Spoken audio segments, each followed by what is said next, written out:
नमस्कार मित्रों, सबके लिए सबसे पहले तो मैं अग्रिम शुभकामनाएं देना चाहता हूं। बहुत बहुत शुभकामनाएं आपके लिए। 12वीं क्लास के जो स्टूडेंट संस्कृत वाले हैं उनके लिए मैं यहां पर वीडियो बना रहा हूं। और आपको पता है कि कल यानी कि 24 तारीख से आपके पेपर स्टार्ट हो रहे हैं। और संस्कृत के पेपर की बात करें तो 1 अप्रैल को पेपर आपका होगा। उसी के संदर्भ में आपको एक वीडियो लेके आया हूँ। बहुत सारे स्टूडेंटों ने हमें मैसेज किया है, बार बार कह रहे हैं कि सर हमें एक वीडियो बनाएं अनुवाद वाला। तो बच्चों, मैं आपको जैसे तैसे करके समय निकाल करके मैं आपको वीडियो बना रहा हूं। इसमें मैं आपको 50 अनुवाद के उदाहरण बताऊंगा और मुझे उम्मीद है कि उनमें से आपको ज़रूर मिल जाएंगे, उससे बाहर नहीं आएगा। ठीक है, लेकिन हाँ, थोड़ा सा अंतर आ सकता है। उसमें कुछ नाम वगैरह चेंज कर सकते हैं, कर्ता वगैरह चेंज किया जा सकता है, लेकिन उन्हीं में से आपको उसी नियम के आधार पर आपको ज़रूर मिल जाएगा, ये हमें पूरा विश्वास है। ठीक है, 99% हम इसको गारंटी के साथ कह सकते हैं। अब देखो, बात यहाँ पर ये आती है और बच्चों को जो प्रॉब्लम आ रही है उनको मैं यहाँ पर शेयर करूँगा। तो सबसे पहले तो मैं आपको वो बात बताऊँगा जो आपको ध्यान में रखनी है। ठीक है, अनुवाद करने के लिए जो बहुत ही आवश्यक हैं वो तो आपको ध्यान रखनी ही होंगी। तो सबसे पहली उसमें मैं बता रहा हूँ कि आपको कारक का ज्ञान होना चाहिए। ठीक है, यानी कि कारक का जो टॉपिक हमारे चलता है उस कारक के बारे में आपको जानकारी होनी चाहिए। उसके जितने भी नियम हैं उन नियमों की जानकारी आपको होनी चाहिए भली भांति, क्योंकि नियमों से ही तो वो आपके उदाहरण बनेंगे। जब तक आपको नियम पता नहीं होगा तो उदाहरण कैसे भी आपसे नहीं बन सकेंगे, क्योंकि ये रट्टा लगाने वाला काम नहीं है, आप रट्टा नहीं लगा सकते। ठीक है, तो आप एक बार सरसरी नज़र से कारक जरूर देख लेना। दूसरा जो सबसे बड़ा नियम है वो ये है कि आपको पुरुष का ज्ञान होना चाहिए। बहुत सारे बच्चे यहाँ पर कंफ्यूज में रहते हैं, हमेशा इसी में परेशान रहते हैं।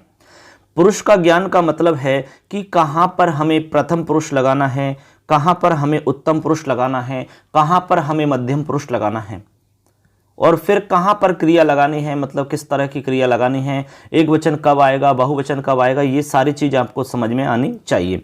तो मैं पुरुष वाला फंडा क्या है वो एक बार मैं समझा रहा हूँ। इसमें थोड़ा सा शॉर्ट में केवल 1 मिनट लूँगा।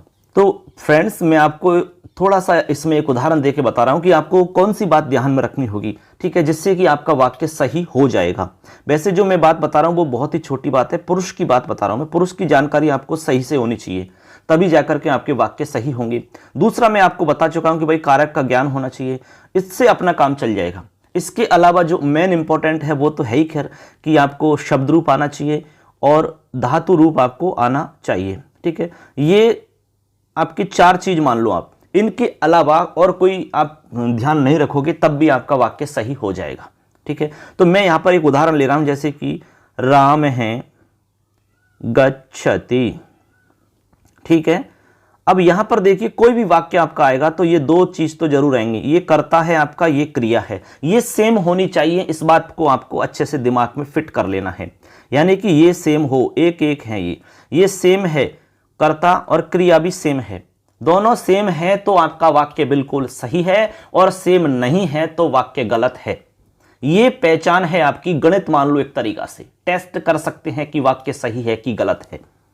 अब कैसे पता लगाया कि एक है, यानी कि हमने ऐसे पता लगाया कि ये प्रथम पुरुष है। दुनिया में चाहे किसी का भी नाम है, कोई भी नाम है, सब प्रथम पुरुष में आते हैं। ये सबसे बड़ी पहचान है।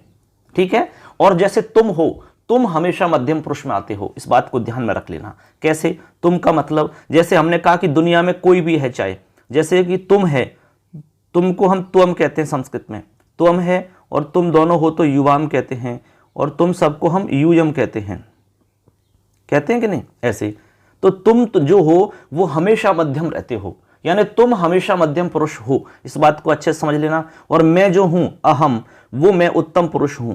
ये आपको केवल 2 ही लाइन याद रखनी है। उसके बाद जो एक लाइन बच जाती है, कौन सी? प्रथम पुरुष वाली, वो इनके अलावा अन्य है, इसलिए प्रथम पुरुष को अन्य पुरुष भी कहते हैं। अन्य पुरुष कहो या प्रथम पुरुष कहो, एक ही मतलब है। ठीक है, अब प्रथम पुरुष के अंदर आता है वह, वे दोनों, वे सब, सह, तऊ, ते। नाम कोई भी हो, दुनिया में किसी का भी नाम है, राम, श्याम, मोहन, गणेश, दिनेश, सुरेश, रामलाल, फलाना, ढीका, ये सब प्रथम पुरुष हैं। ठीक है, तो आपको पहले देखना है कि भाई वाक्य में कर्ता प्रथम पुरुष का है कि आपके मध्यम पुरुष का है। यदि कर्ता प्रथम पुरुष का है तो क्रिया प्रथम पुरुष की लगा देना। ठीक है, और उसमें भी फिर वचन हो सकते हैं आपके 3। ठीक है, जैसे मान लो मैं एक उदाहरण दे रहा हूँ आपको, थोड़ा सा देखो, इसमें लास्ट वीडियो बना रहा हूँ मैं आपको। जैसे मान लो हमने कहा कि राम है गच्छति, इसी से समझा दूंगा मैं आपको, टेंशन मत करो आप। देखो राम है गच्छति, अब हमने कहा कि ये कर्ता प्रथम पुरुष का है तो क्रिया भी प्रथम पुरुष की आनी चाहिए, वाक्य एकदम सही है। दूसरी बात है कि कर्ता एक वचन का है तो क्रिया भी एक वचन की आनी चाहिए, बिल्कुल सही है, दोनों सेम स्थिति में होनी चाहिए। ऐसे मान लो कि ये तराजू में तोलना है आपको, कर्ता और क्रिया को तराजू में तोलना है। जैसे मान लो ये तराजू है और तराजू के ये पलड़ा है दो, ठीक है, इन दोनों के अंदर आपको तोलना है। अब तोल के अंदर ये बराबर होने चाहिए, बैलेंस में। यदि बराबर हैं, इधर आपका कर्ता बैठ जाएगा, इधर क्रिया को बैठा दो। जब ये बराबर हो जाएंगे इस तरीके से बैलेंस में दोनों, तो इसका मतलब वाक्य आपका एकदम 100% सही है, कोई गलत नहीं है, ठीक है। कर्ता क्रिया के हिसाब से तो 100% सही है। यदि इनमें अनबैलेंस हो गया, एक पलड़ा नीचे हो गया, एक ऊंचा हो गया, तो इसका मतलब गलत है वाक्य। यानी कि एक में मान लो आपने एक वचन लगा दिया और एक तरफ आपने बहुवचन लगा दिया, तो पलड़ा ऊपर नीचे हो जाएगा, मामला वहीं पर गड़बड़ हो जाएगा। जैसे हमने कहा कि राम है की जगह हम मान लो यहाँ पर रामः लिख देते हैं, जैसे हमने चेंजिंग कर दिया, यहाँ पर मैंने यहाँ पर रामः की जगह रामः लिख दिया इस तरह से। अब देखो वाक्य चेंज हो चुका है भाई। कैसे चेंज हुआ है देखिए, यहाँ पर जो प्रथम पुरुष है ये प्रथम पुरुष है, मामला यहाँ तक तो ठीक चल रहा है। अब आती है पुरुष के बाद में वचन की बात, तो रामः जो है, राम है, रामहु, रामः बहुवचन है, ये कौन सा वचन है, बहुवचन है। और गच्छति, गच्छतः, गच्छन्ति, और गच्छति एक वचन है। देखो यहाँ पे जाके हमारा मामला फेल हो चुका है, क्योंकि यहाँ बहुवचन है या एक वचन है, तो तराजू में तोलोगे तो एक जैसा नहीं हो सकता, ये गारंटी है हमारी। तो एक पलड़ा नीचे हो जाएगा, एक ऊंचा हो जाएगा, इसका मतलब वाक्य वहीं गलत है। ये शॉर्ट तरीका है, मैं आपको बिल्कुल अच्छे से, बहुत आसान तरीका बता रहा हूँ, ये समझ लेना। तो ऐसे करके आप वाक्य बना सकोगे। तो ये छोटी मोटी बातें हैं, वाक्य के लिए आप सीख लेना, कारक पढ़ लेना आराम से, शब्द वगैरह एक बार देख लेना, और कोई प्रॉब्लम है तो हम आपके साथ हैं, पूरा हम सहयोग करेंगे आपका, हम कर भी रहे हैं। चैनल पे सब कुछ हमने आपके लिए उपलब्ध करवाया है। तो चलिए मैं आपको 50 वाक्य बता रहा हूँ जिसमें आपका समाधान हो जाएगा। उनको एक बार देख लेना, 2 बार सुन लेना, अच्छे से 3-4 बार सुन लेना, जितना आपके पास समय, जहाँ भी आपका समय बच रहा हो, जैसे जो आपके लिए ज़्यादा इंपॉर्टेंट नहीं हो, जैसे खाना बना रहे हो, खाना खा रहे हो, ठीक है, उस समय आप चला दो वीडियो और सुनते रहो, उससे याद हो जाएगा, ठीक है। चलिए मैं आपको 50 जो वाक्य हैं हमारे मोस्ट इंपॉर्टेंट आपके 1 अप्रैल के पेपर के लिए, उनको मैं बता रहा हूं, ठीक है। ये वैसे जो वाक्य हैं आपके 10वीं क्लास 11वीं सबके लिए काम आने वाले हैं, ठीक है। केवल ये नहीं कि वाक्य तो सबके सेम चलते हैं, अनुवाद सबका सेम होता है, तो ये सभी के लिए काम आ सकते हैं। ये जरूरी नहीं कि केवल हम 12वीं के लिए काम रहे, लेकिन स्पेशल 12वीं के लिए इसलिए कह रहा हूँ क्योंकि उनका लेटेस्ट आपका पेपर हो रहा है इसलिए, ठीक है। बाकी सबके लिए काम आ सकते हैं, मल्टीपर्पज है ये। तो चलिए उन वाक्यों को देख लेते हैं। तो हम आ चुके हैं वाक्यों पर। सबसे पहला हमारा वाक्य है, देखिए एक वाक्य को मैं बता रहा हूं। तो सबसे पहला वाक्य है, विद्यालय के चारों ओर वृक्ष हैं, ठीक है। ये वाक्य बहुत ही इंपॉर्टेंट है, बहुत बार ये सवाल आपका पूछा गया है एग्जाम में। अब देखो यहाँ चारों ओर की जगह दोनों ओर भी आ सकता है, कोई घबराने की आवश्यकता नहीं है, लेकिन इसका नियम आपको ध्यान में हो। तो इसमें नियम ये होता है कि अभिथा, परिथा, समया, निक्सा, हा, प्रति, योगेपि, द्वितीया, इन सब के योग में द्वितीय विभक्ति होती है। तो यहाँ पर देखिए विद्यालय है आपका और इधर वृक्ष हैं, यानी विद्यालय के चारों ओर वृक्ष हैं। तो चारों ओर को आपको पता है कि संस्कृत में क्या बोलते हैं, परितः कहते हैं। चारों ओर को क्या कहते हैं, परितः। अब ये भी पता होना चाहिए कि परितः जब लग जाता है तो विभक्ति कौन सी लगती है, तो आपको पता हो कि द्वितीय विभक्ति लगती है। उसी के आधार पर वाक्य बनेगा। तो विद्यालय के चारों ओर हैं, तो विद्यालय में द्वितीय लगा देनी है। विद्यालयम परितः वृक्षाः सन्ति। अब वृक्ष हैं तो वृक्ष बहुवचन है तो संति आएगा, एक वचन होता तो अस्ति आता, ठीक है। अस्ति, स्तः, संति, इस तरह से रूप चलता है। तो वृक्षाः सन्ति, वाक्य बन जाएगा विद्यालयम परितः वृक्षाः सन्ति। ये हमारा मोस्ट वाक्य हो गया। अगला है हमारा वाक्य, गंगा हिमालय से निकलती है, ठीक है। अब निकलती है, गंगा हिमालय से निकलती है, ये तो बहुत ही फेमस वाक्य है, तो पंचमी विभक्ति लगेगी यहाँ पर, बिल्कुल सिंपल है, और प्रभवती रूप बनता है, ठीक है, ऐसे। तो गंगा हिमालयात प्रभवती, गंगा हिमालयात प्रभवती। जैसे कोई उद्भव होता है, ठीक है, प्रथम स्थल जो होता है उद्भव का, उसमें पंचमी हम लगाते हैं, ठीक है। ये हमारा नियम रहता है, एक बार कारक पढ़ लेना और अच्छे से। तो गंगा हिमालयात प्रभवती, इस तरह से वाक्य बन जाएगा। अगला वाक्य है, विद्वान धर्म की ओर ले जाता है। अब की ओर जहां भी आ जाए तो समझ लेना द्वितीय विभक्ति का मामला है। की ओर, जैसे कि विद्यालय की ओर, घर की ओर, बाजार की ओर जाता है, ले जाता है, कुछ भी मान लो आप, तो वहां पर द्वितीय लगानी है और प्रति का प्रयोग करना है। प्रति का मतलब होता है की ओर, तो यहां लिखेंगे विद्वान धर्मम प्रति नयति। ठीक है, विद्यालय किस ओर ले जाता, धर्म की ओर ले जाता है, तो धर्मम प्रति, प्रति के कारण ही धर्म में द्वितीय लगा रहे हैं, तो विद्वान धर्मम प्रति नयति, नयति यानी ले जाता है। ठीक है, नी धातु है इसमें, ये नयति, नयतः, नयंती, इस तरह से रूप चलता है। अगला है हमारा याचक राजा से धन मांगता है। अब मांगने को याच कहते हैं, याच यानी मांगना होता है। ठीक है, अब किससे मांगता है, राजा से। क्या मांगता है भाई, धन मांगता है, तो मांगने के अर्थ में आपको क्या करना होगा, याचक नृपम धनम याचते। अब देखो वैसे तो यहाँ पर आप नियम से बनाओगे, बिना नियम से बनाओगे तो आपका वाक्य गलत होगा। तो आपको ये बात पता होना चाहिए कि यहाँ पर जो याच धातु का हम प्रयोग कर रहे हैं, याच यानी मांगना, ये याच धातु आपकी द्विकर्मक धातु है बच्चों, और द्विकर्मक धातु संस्कृत में 16 हैं जिनके योग में द्वितीय विभक्ति का प्रयोग करते हैं। सूत्र है ए कथितंच। ठीक है, जैसे मतलब हमने एक वाक्य बताया आपको, ग्वालहा गाय से दूध दोहता है, तो ऐसे वाक्यों में हमेशा आपको द्वितीय लगानी होती है जहाँ पर दो कर्ता पाए जाते हैं। तो 16 धातुओं में से हमारी याच धातु भी आती है। हमने 16 धातुओं के लिए बताया है, दुहयाच पच दंड रुद्र प्रसची ब्रु शास जी मथ मुशनी ह्री कृष्व है, ये 16 धातु हैं। ये धातु यदि कहीं पर भी आती हैं तो आपको द्वितीय विभक्ति लगानी है। जैसे कि आपने उदाहरण देखा होगा, बलिम याचते वसुधाम, बलिम याचते वसुधाम, यानी कि जो भगवान विष्णु थे उन्होंने किससे मांगी जमीन, बलि से भूमि मांगते हैं, इस तरह से। तो दूह याच आ रहा है, तो यहाँ पर इसीलिए हमने द्वितीय लगाई है। तो याचक है नृपम धनम याचते, तो नृपम में द्वितीय लगानी होगी आपको, धनम याचते, धन आपका नपुंसकलिंग है ही, तो इसलिए धनम में आपको इस तरह से बना देना है। अगला है हमारा, राजा दुर्जन पर 100 रुपये दंड करता है। अब दंड धातु भी आपकी द्विकर्मक ही है, दूह याच पच दंड आ गई, ऐसे 16 धातुओं के नाम याद रख लेना। तो यहाँ भी इसी तरह से बनेगा, नृप है दुर्जनम शतम दंडयति, 100 रुपये का दंड करता है, इस तरह से वाक्य बनेगा। इन्हीं में से मिल जाएगा, ये हमारी गारंटी है। इनमें से थोड़ा सा आपके कर्ता क्रिया वगैरह चेंज हो सकती है, बाकी ये आप अच्छे से सुन लेना और रट्टा मार लेना। इसके बाद में है पुत्र पिता के साथ बाजार गया। अब देखो यहाँ पर पिता के साथ गया या मोहन राम के साथ गया या पिता बालक के साथ गया, ऐसे कोई भी बना सकते हो वाक्य। ठीक है, तरीका वही रहेगा। अब इसमें मैं आपको एक तरीका बता रहा हूं, साथ के लिए आपको तृतीय विभक्ति लगानी है। जैसे के साथ गया, तो जहां पर के साथ लिखा हुआ है उसमें लगानी है तृतीय। जैसे लिखा हुआ है पिता के साथ, तो पिता में तृतीय लगानी है। यहां लिखा होता मोहन के साथ, तो मोहन में तृतीय लगाते। यहां लिखा होता बालक के साथ, तो बालक में तृतीय लगाते। ये एक तरीका है आपका। ठीक है, ऐसे तो हम लिखेंगे पुत्र है पित्रा से आपणम गच्छत, इसमें गया लिखा हुआ है तो इसका मतलब भूतकाल की बात चल रही है, लंग लकार का प्रयोग आगा। ए पठत, ए पठताम, ए पठन वाला रूप है। ए गच्छत, ए गच्छताम, अगच्छन, इस तरह से बनता है ये। ठीक है, ऐसे तो आप समझ गए होंगे इसमें। अगला वाक्य, रमेश पढ़ने से प्रमाद करता है या आलस्य करता है। आलस्य या प्रमाद में हमेशा पंचमी का प्रयोग होता है, ये हम कारक के नियम में पढ़ चुके हैं।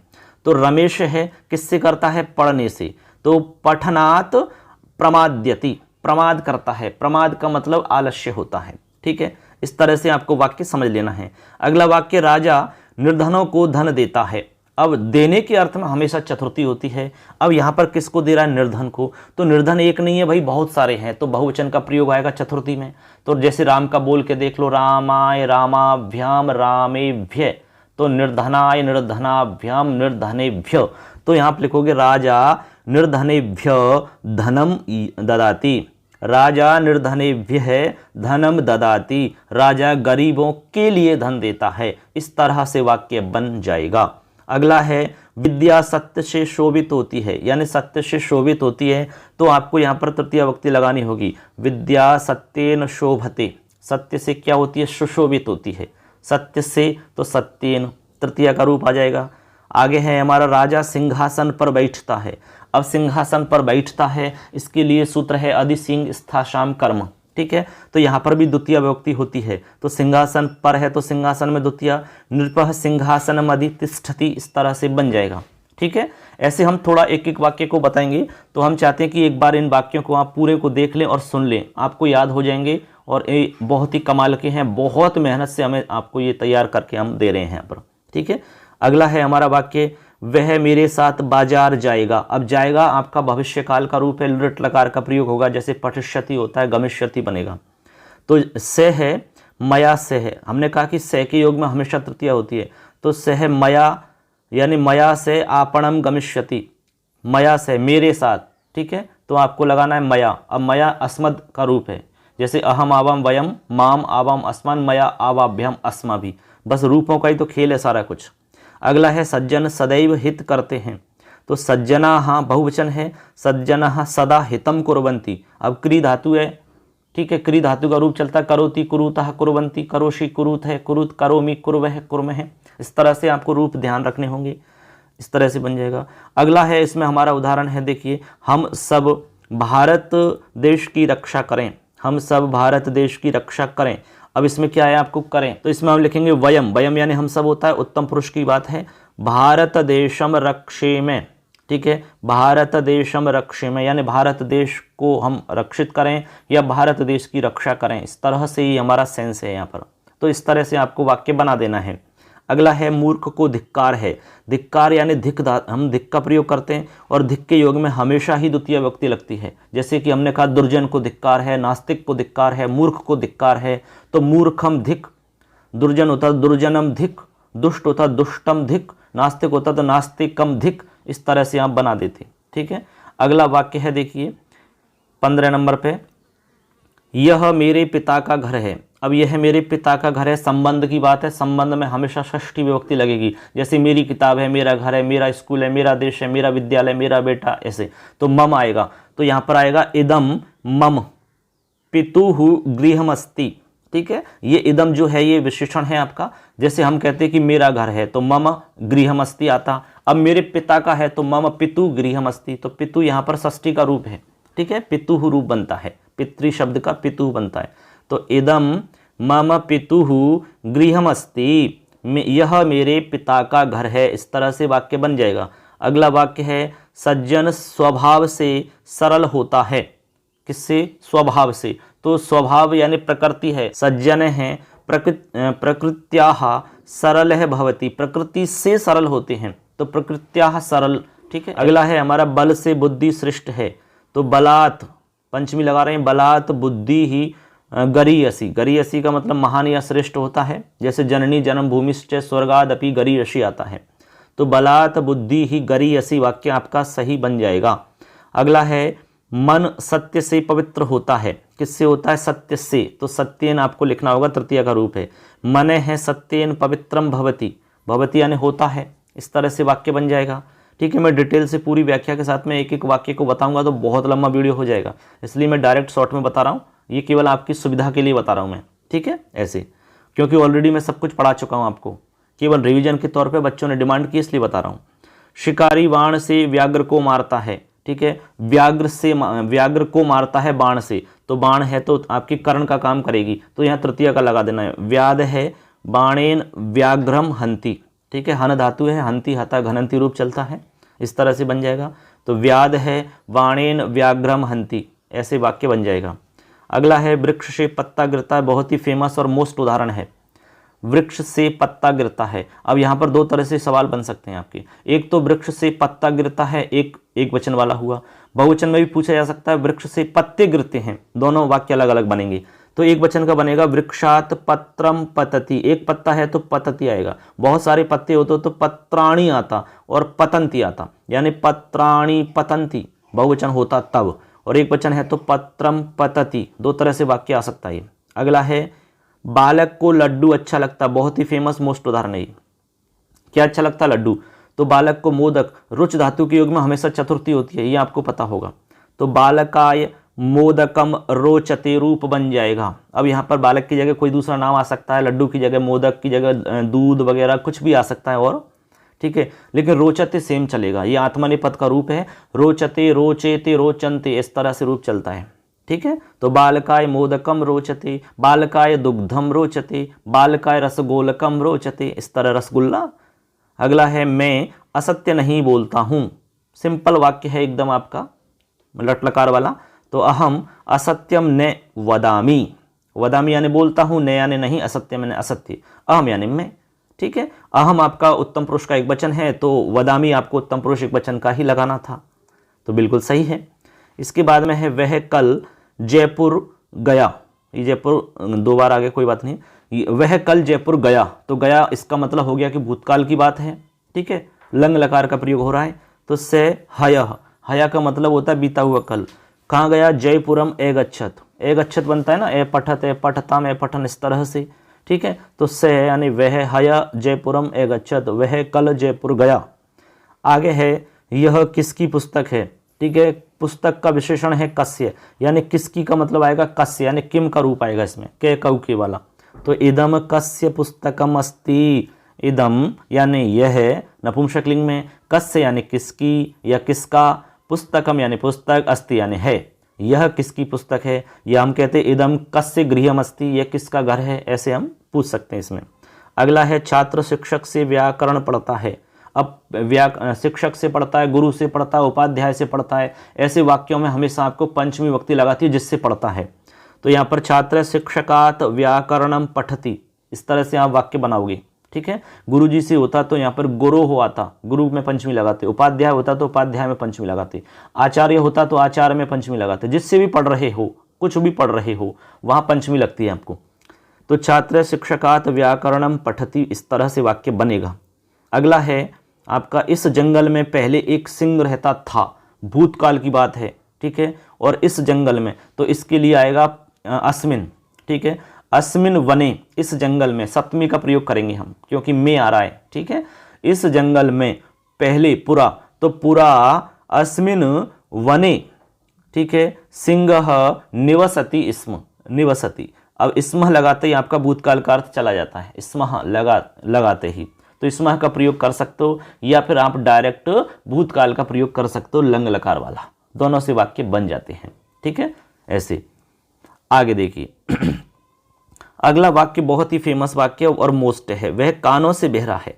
अब यहाँ दोनों कानों की बात है, इसलिए हम द्विवचन का प्रयोग करेंगे, तो से है। और आपको ये भी पता होगा कि अंग विकृति के लिए तृतीय विभक्ति होती है, ये नांग विकार है, सूत्र पढ़ा होगा आपने, जैसे अक्षणा कान है, शीर्षा खलवाट है, ऐसे पादेन खंज है, ये वाक्य तो पढ़े होंगे आपने।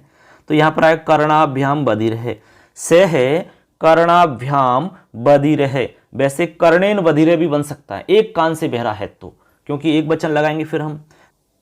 अब बच्चों यदि एक वचन की बात होती तो आप यहाँ पर कर्णेन लिख देते इस तरह से, लेकिन यहाँ पर द्विवचन की बात है कि दो कान की बात है, तो हम कर्णेन कर्णाभ्याम, जैसे रामेण रामाभ्याम, तो कर्णाभ्याम बधिर है ऐसा लिखना होगा। आगे है कवियों में कालिदास श्रेष्ठ हैं। जब कवियों में कालिदास श्रेष्ठ है, छात्रों में राम श्रेष्ठ है, फलाना श्रेष्ठ है, ऐसे वाक्यों में आपको दो विभक्तियां लगानी होती हैं, षष्ठी या सप्तमी, यानी तो यहाँ पर आप इस तरह के जो वाक्य आते हैं बच्चों, यहाँ पर आप दोनों विभक्ति लगा सकते हो। हमने यहाँ पर सप्तमी विभक्ति का प्रयोग करके लगाया है। अब बहुत सारे हैं, बहुवचन की बात है तो हम बहुवचन लगाएंगे। तो कविषु कालिदास श्रेष्ठ अस्ति, कविषु कालिदास श्रेष्ठ है, इस तरह से बनाओगे।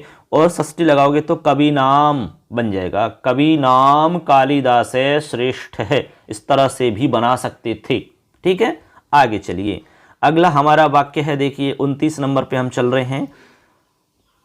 वह उद्यान से फूल चुनता है। अब फूल चुनता है उद्यान से, कहां से? उद्यान से। तो आपको सिंपल वाक्य बनाना है यहाँ पर, देखो उद्यानात, ठीक है, से है उद्यानात पुष्पानि चिनोति, चुनना, पुष्पानि चिनोति, से है उद्यानात पुष्पानि चिनोति। अगला वाक्य, जहां नारियों की पूजा होती है वहां देवता निवास करते हैं। ये तो आपने सूक्ति पढ़ी होगी, तो उस सूक्ति को आप याद रख लेना, यत्र नार्यस्तु पूज्यन्ते रमन्ते तत्र देवताः। जहां पर यत्र यानी जहां, नार्यः बहुवचन है, नार्यः अस्तु पूज्यन्ते यानी जहां पर नारियों की पूजा होती है, रमन्ते यानी रमन करते हैं, तत्र यानी वहां, देवता यानी देवता, वहां पर देवता निवास करते हैं या रमन करते हैं। ठीक, इस तरह से ये प्रसिद्ध आपकी सूक्ति है ये तो। अगला है, वह चावल से भात पकाता है। वह चावल से भात पकाता है, तो पच धातु जो है हमारी, ये पच धातु भी आपकी द्विकर्मक धातुओं में आती है। हमने 16 धातुओं के नाम बताए, दुह याच पच दंड रुद्र प्रस ची ब्रू शास जी मथ मुशनि ह्री कृष्व। इनमें जिन जिन का नाम आ रहा है वहां द्वितीय लगेगी, क्योंकि वहां 2 कर्म मिलते हैं। तो किससे बना रहे हैं भाई? चावल से भात बना रहे हैं। तो चावल बहुवचन है, इसलिए तंडुल कहते हैं चावल को, तो बहुवचन में लगाओगे तंडुलान। ठीक है, एक चावल से यदि भात बन जाता तो हम तंडुलम कह देते, लेकिन एक चावल से तो आपको भात नहीं बन सकता। एक चावल को पका के खा लोगे क्या? नहीं, संभव नहीं है ना, इसलिए बहुत सारे चावल चाहिए हमें, तो तंडुलान बनाना होगा। सह तंडुलान ओदनम पचती, भात को ओदन बोलते हैं। जैसे एक तो चावल होता है, उसमें पानी में उबालने के बाद में जो चावल बनते हैं ना, उसको भात कहते हैं। अगला है 3 बालिकाएं पढ़ती हैं। अब देखो 3 बालिका हैं, तो बालिका स्त्रीलिंग में आपको तिसरा रूप बनता है, तिसरा है बालिकाः पठन्ति। बालिकाः पठन्ति बन सकता है, लेकिन हमने विशेषण जोड़ दिया 3, तो तिसरा है बालिकाः पठन्ति रूप बन जाएगा। अगला है प्रातः सूर्य उदय होता है। कब होता है? प्रातः। तो प्रातः सूर्य उदेति, सिंपल वाक्य है, इस तरह से आपका वाक्य बनेगा, प्रातः सूर्य उदेति, यानी प्रातः सूर्य उदय होता है। अगला है मैं प्रतिदिन मंदिर जाता हूँ। कहाँ जाता हूँ? मंदिर। तो प्रतिदिन मंदिर जाता हूँ, सिंपल वाक्य है, अहम प्रतिदिनम देवालयम गच्छामि। अब अहम के साथ गच्छामि आएगा, ठीक है, इस तरह से, यानी अहम को हटा के आप सह लिख देते कि वह जाता है, तो सह प्रतिदिनम देवालयम गच्छति आता। राम लिखते तो राम है प्रतिदिनम देवालयम गच्छति आता, लेकिन अहम के साथ हमेशा गच्छामि आएगा, पठामी आएगा, आमी लगेगा। अगला है गंगा का जल पवित्र मीठा है या पवित्र है। तो गंगा का, तो षष्ठी का रूप लिखना है, गंगायाः, क्योंकि संबंध की बात है, गंगायाः जलम मधुरम अस्ति। ठीक है, गंगायाः जलम मधुरम अस्ति, रमा की तरह रूप चलेगा ऐसे, रमायाः। आगे है संगठन से ही भारत विश्व गुरु होगा, भविष्य काल का रूप बनेगा। तो संगठने नैव, संगठन से ही, संगठने नैव भारत है विश्व गुरु भविष्यति, इस तरह से वाक्य बन जाएगा, सिंपल वाक्य है। अगला है योग से शरीर स्वस्थ रहता है। तो योग से आ रहा है, तो तृतीय का रूप बनेगा यहाँ पर, तो योगेन शरीरम स्वस्थम भवति या तिष्ठति। ठीक है, होता है या रहता है। योगेन यानी योग से, शरीरम यानी शरीर, स्वस्थम यानी स्वस्थ, भवति या तिष्ठति, दोनों बना सकते हैं। आगे है सिंह वन में दौड़ता है। दौड़ने को धाव कहते हैं, धावती धावते धावंती। तो कहाँ दौड़ता है? जंगल में, वन में। तो वन में आ रहा है ना, तो इसका मतलब अधिकरण की बात है। तो सिंह है वने धावती, सिंह है वने धावती। आप जो हिंदी अर्थ में आपके जो शब्द आ रहे हैं ना, में, पर, से, ये आपके कारक चिन्ह हैं। जैसे कर्ता ने, कर्म को, करण से, संप्रदान के लिए, इनको बोल के देख लेना कौन सा आपको कारक लगाना है, उससे थोड़ा अंदाजा लग जाता है। आगे है हमारा प्रिया भोजन पकाती है। कौन? प्रिया। तो पच धातु का प्रयोग करेंगे, तो प्रिया भोजनम पचती, पच यानी पकाना होता है, भोजनम पचती हो जाएगा, प्रिया भोजनम पचती, सिंपल वाक्य है। अगला है जननी और जन्मभूमि स्वर्ग से महान है। ये तो सूक्ति है, सिंपल, उसी तरह से आपको याद रख लेनी है, जननी जन्मभूमिश्च स्वर्गादपि गरीयसी। ठीक है, जननी और जन्मभूमि, फिर च लगा दिया, क्योंकि दोनों को जोड़ने के लिए हम च का प्रयोग करते ही हैं। स्वर्गात यानी स्वर्ग से भी, अपि यानी भी, गरीयसी यानी महान है। ठीक है, इस तरह से वाक्य बनता है। राम और श्याम हंसते हैं। अब दोनों हैं तो आपको द्विवचन का प्रयोग करना होगा। तो राम है श्याम है च हंसते है, द्विवचन हो गया, इसलिए एक वचन होता तो राम है हंसती आता, 2 हैं तो राम है श्याम है च हंसते, इस तरह से बनेगा। अगला वाक्य हमारा 42 नंबर पे देखिए, वाक्य कह रहा है कि वह प्रश्न पूछता है, सिंपल वाक्य एकदम। तो स है प्रश्नम पृच्छति, प्रश्न पूछता है, कोई इसमें दिमाग लगाने की आवश्यकता नहीं है। अब इसमें देखो थोड़े से वाक्य और हैं हमारे, 8 वाक्य और हैं, उसके बाद में हमारा ये अनुवाद वाला टॉपिक कंप्लीट हो जाएगा। बालक पाठ याद करता है। क्या करता है? पाठ, यानी कि पाठ याद करता है या पाठ को याद करता है, बात एक ही है। तो को का आ रहा है, मतलब को आ रहा है क्रम में, तो बालक है पाठम स्मरति, बालक पाठ को याद करता है, ऐसा भी आप बोल सकते हो, बन जाएगा। अगला वाक्य मोहन प्रातः व्यायाम करता है। तो मोहन प्रातः व्यायाम करोति, व्यायाम करोति, व्यायाम करता है। ठीक है, करोति यानी करता है। अगला है, अब देखो अगला वाक्य है बच्चों, यहाँ पर हमारा 45 नंबर है, किसान बकरी ले जाता है। अब बकरी ले जाता है, यहाँ पर वो वाली धातु नहीं है द्विकर्मक वाली, क्योंकि यहाँ 2 कर्म नहीं है।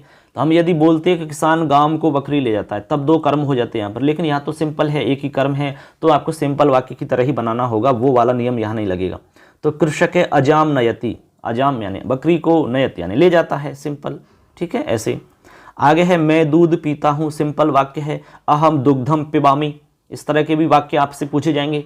तो इसमें आप देखो अहम के साथ में पिबामी आएगा, गच्छामी आएगा, पठामी आएगा, लिखामी आएगा, हसामी आएगा, वदामी आएगा। अहम के साथ में हमेशा आमी आमी लगेगा। ठीक है, अहम। आगे है राम कक्षा में पढ़ता है, कक्षा में पढ़ता है तो आपको अधिकरण का प्रयोग करना होगा, यानी सप्तमी विभक्ति लगेगी कक्षा में। तो राम है कक्षायाम पठति। ठीक है, कक्षायाम। गृहे पठति तो गृह घर में हो जाएगा, विद्यालय में पढ़ता है तो विद्यालय पठति हो जाएगा, ऐसे। आगे है हम सब कहानी कहते हैं, तो हम सब को हम वयम बोलते हैं, वयम कथाम कथयामः हैं। तो ये आपका उत्तम पुरुष का बहुवचन है। ठीक है, अहम आवाम वयम, पठामी पठावे पठामः, तो कथयामी कथयावह कथयामः, तो वयम कथाम कथयामः, ऐसा बनेगा। अब देखो सेकंड लास्ट है हमारा गुरु को नमस्कार है, तो नमः के योग में हमेशा चतुर्थी लगती है। ठीक है, आपने देखा होगा सूर्याय नमः इस तरह से लिखा हुआ, हनुमते नमः, सरस्वते नमः, गुरुवे नमः, भानवे नमः, भास्कराय नमः। तो यहाँ बन जाएगा गुरुवे नमः है, क्योंकि गुरु का चतुर्थी में गुरुवे बनता है। लास्ट है हमारा वह सांप से डरता है, तो इसमें आपको भी धातु के योग में पंचमी का प्रयोग होता है। आपको भीत्रार्थानाम भयेतु सूत्र है, आपने पढ़ा होगा। तो से है सर्पात विभेति रूप बनता है, एकदम सिंपल है। यहाँ सर्प की जगह शेर होता तो सिंघात बन जाता, व्याघ्रात बन जाता, कुक्कुरात बन जाता। ठीक है, ऐसे अधर्मात बन जाता, अधर्म से डरता है। तो इस तरह से बच्चों हमने आपकी डिमांड पर, आपकी सुविधा के लिए, आपको फ़ायदा मिल सके, आपकी टेंशन कम हो सके, इसलिए हमने समय निकाल के आपको ये 50 उदाहरण बताए हैं वाक्यों के।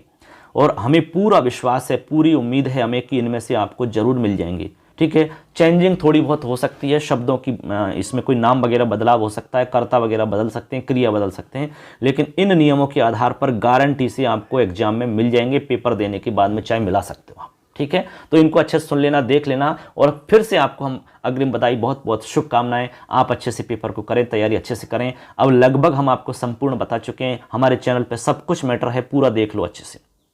ठीक है, अपने सभी दोस्तों को शेयर कर दो। और नोट्स यदि पीडीएफ चाहते हो तो हमारे ऐप पे भी हैं, मोबाइल एप्लीकेशन है हमारा मिशन करियर क्लासेज, स्क्रीन पर दिख रहा है आपको, ये लोगो है हमारा। फटाफट आप जाइए प्ले स्टोर से डाउनलोड कर लो, क्योंकि उस पर हमने मैटर डाल रखा है पीडीएफ नोट्स। ठीक है, यदि आप पर्सनली हमसे पीडीएफ नोट्स चाहते हो और कोई डायरेक्ट हमसे बात करके कोई समस्या का समाधान करना चाहते हो, तो हमारा मोबाइल नंबर भी स्क्रीन पर दिख रहा है। ठीक है, आपकी सहायता के लिए हम हमेशा तत्पर हैं। आप इस पर हमें व्हाट्सएप करके भी हमसे समस्या का समाधान कर सकते हैं। ठीक है, मिलेंगे फिर नेक्स्ट वीडियो में, और भी कोई खास बात होगी तो एक हम मोटिवेशन का वीडियो और बनाएंगे, पेपर किस तरह से लिखना है आपको, उसमें आंसर किस तरह से लिखने हैं, एक छोटा सा वीडियो बनाएंगे आपको, उसमें बधाई देंगे आपको सबको। वैसे तो अग्रिम बधाई हम हमेशा बार बार दे ही रहे हैं आपको, लेकिन एक मोटिवेशन का एक थोड़ा सा वीडियो रहेगा जिसमें आपको एक जोश मिलेगा। ठीक है, आपको एक विश्वास मिलेगा, आत्मविश्वास की हमें इस तरह से लिखना है काफ़ी के अंदर, जिससे आप बहुत अच्छे नंबर ला सकते हो। क्योंकि हम बोर्ड की काफ़ी जांच करते हैं, तो हमें पता रहता है कि भाई इस तरह से लिखोगे तो आपको अच्छे नंबर मिल सकते हैं। ठीक है बच्चों, तो अच्छे से तैयारी करो। बेस्ट ऑफ लक, धन्यवाद सबके लिए। जय हिंद, जय तु भारतम, वंदे मातरम।